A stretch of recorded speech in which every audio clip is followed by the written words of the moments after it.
রাষ্ট্রপতি জিয়া রহমানের নামটি রাখা হয় নাই, যিনি দেশের স্বাধীনতা ঘোষণা দিয়েছিলেন। 7 নভেম্বরের ঘোষণায় 7 নভেম্বরের যে বিপ্লব ডিমান্ড করে জিয়া রহমানের নাম, সেখানে সেটা আসে নাই। তারপর বাকশালের পেট থেকে যে গণতন্ত্রকে বের করে নিয়েছিলেন, সেখানে শহীদ রাষ্ট্রপতি জিয়া রহমানের নাম আসে নাই।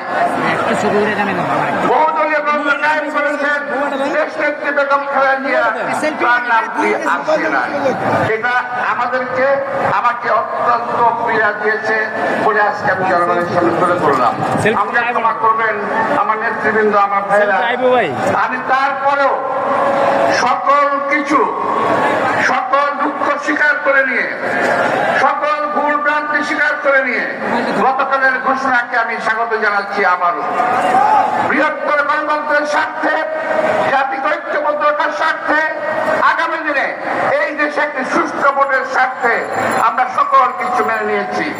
আমি আপনাদের সবাইকে আন্তরিক শুভেচ্ছা ধন্যবাদ জানিয়ে আগামী দিনে নির্বাচন